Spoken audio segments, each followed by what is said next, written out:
Hello friends, welcome to way to commerce. आज हम पढ़ने वाले हैं directing part 3 Maslow need hierarchy theory. और आज के वीडियो में हम डिस्कस करेंगे concept, assumption and hierarchy of Maslow theory. So आइए वीडियो को शुरू करते हैं। सबसे पहले हम मैस्लो थ्योरी के कॉन्सेप्ट को समझते हैं। इस थ्योरी को देने वाले थे अब्राहम मैस्लो, जिन्होंने ये थ्योरी प्रेजेंट किया था 1943 में। इनके अकॉर्डिंग इनका कहना था कि हम ह्यूमन बीइंग जो हैं, इनकी हमारी नीड जो है वो काउंटलेस होती है। हम अपनी नीड को काउंट कर सकते हैं और उसी के बेस पे हम अपनी नीड को जो है प्रायोरिटी बेस पे रख सकते हैं। ऐसा अब्राहम मैस्लो का मानना था। इनका कहना था कि जो सबसे ज़्यादा जल्दी पूरी होने वाली नीड है, जो बहुत ज़्यादा सेटिस्फाई करना सबसे पहले ज़रूरी है, उसको हम सबसे पहले रखेंगे और जो लेस शार्प है उसको हम बाद में रखेंगे। तो इसीलिए इन्होंने एक सीक्वेंस बनाया नीड का, एक चैन बनाया नीड का, जिसको इन्होंने नाम दिया मैस्लो नीड हायरार्की थ्योरी।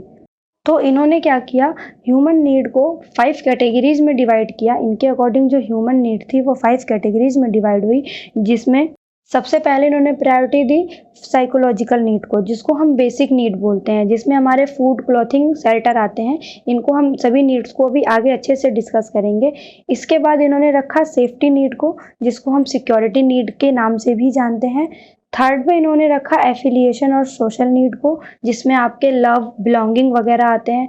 उसके बाद इन्होंने रखा एस्टीम नीड 4th नंबर पे, और सबसे लास्ट में इन्होंने रखा सेल्फ एक्चुअलाइजेशन नीड को। तो ये इनकी एक हायरार्की थी। जो ये पिरामिड है, ये इनकी एक नीड की हायरार्की को प्रेजेंट कर रहा है कि 1 to 5 इन्होंने 5 कैटेगरी में कैसे हमारी ह्यूमन नीड को कैटेगराइज किया।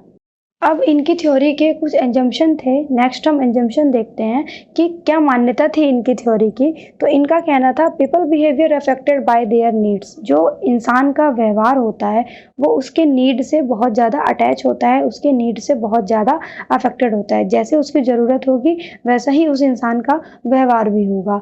और फिर कहा इन्होंने ऑर्डर और priority of needs can be made. इनका कहना था कि जो भी ज़रूरत है उनका आप एक सीक्वेंस बना सकते हैं, एक ऑर्डर बना सकते हैं, और प्रायोरिटी के अकॉर्डिंग आप उसको जो है कैटेगराइज कर सकते हैं। Motivation ends with satisfaction of needs. जो इंसान के अंदर मोटिवेशन पावर होती है किसी काम को करने की, वो तभी ख़त्म हो जाती है जब उसकी वो नीड पूरी हो जाती है। ऐसा इनका मानना था कि नीड पूरी होगी, उसके साथ उससे रिलेटेड मोटिवेशन पावर जो है वो भी ख़त्म हो जाएगी। People move to next higher need only when lower level need satisfied. और जब हमारी एक पहली नीड सेटिस्फाई होगी तभी हम दूसरी नीड की तरफ मूव करेंगे। ऐसा इनकी थ्योरी का मानना था। अब हम एक एक करके सारी नीड्स को समझ लेते हैं। फर्स्ट है फिजियोलॉजिकल नीड्स।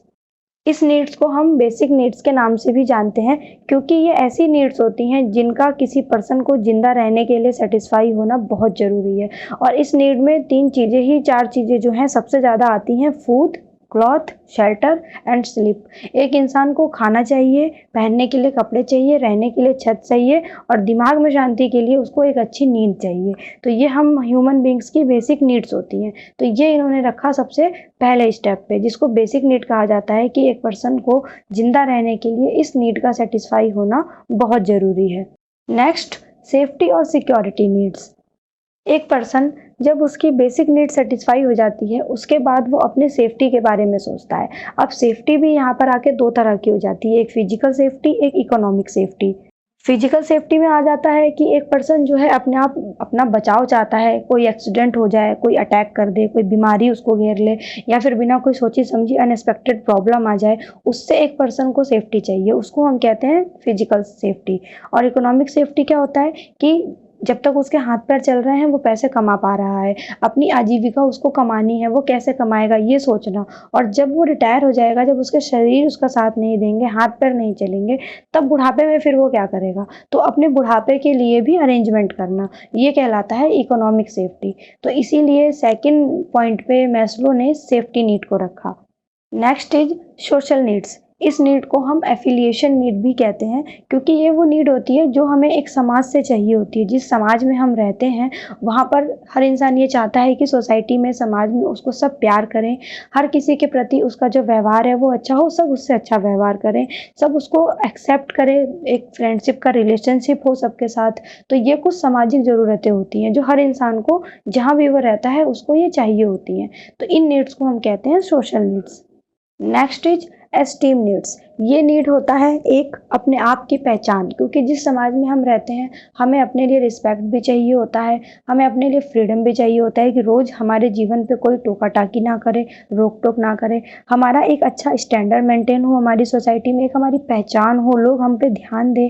तो ये सब चीज़ें जो होती हैं ये एक मनुष्य के अंदर ओबियस आती ही आती हैं। तो इन नीड्स को हम बोलते हैं एस्टीम नीड्स।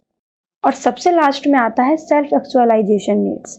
इस नीड का मतलब होता है कि हमारे अंदर जो भी इच्छाएं हैं उनको पाने के लिए जो हमारी कैपेबिलिटीज हैं उसको इंक्रीज करना, ये हर मनुष्य के अंदर होता है। जैसे एक म्यूजिशियन है, वो म्यूजिक का काम करता है तो वो चाहता है कि वो अपने म्यूजिक के फील्ड में बहुत ज़्यादा एक्सपर्ट हो जाए, वो स्पेशलिस्ट हो जाए। एक पोएट है, वो चाहेगा कि वो अपनी फील्ड में सबसे अच्छी कविताएं लिखे। एक टीचर है, वो चाहेगा कि वो अपनी फील्ड में सबसे अच्छा पढ़ाए जिससे उसका नाम हो। तो सेल्फ एक्चुअलाइजेशन नीड इसी को कहते हैं कि हर कोई अपने काम में अपने फील्ड में माहिर बनना चाहता है, स्पेशलिस्ट बनना चाहता है। तो ये थी हमारी मैस्लो की 5 टाइप की needs. Thank you for watching my video. अगर आपको ये वीडियो पसंद आया तो इसे ज़रूर लाइक करें, ज़्यादा से ज़्यादा वीडियो को शेयर करें और आने वाले टॉपिक्स के अपडेट्स के लिए चैनल को सब्सक्राइब करें। अब हम मिलेंगे अपने नेक्स्ट वीडियो में जिसमें हम पढ़ेंगे डायरेक्टिंग पार्ट 4 लीडरशिप के बारे में।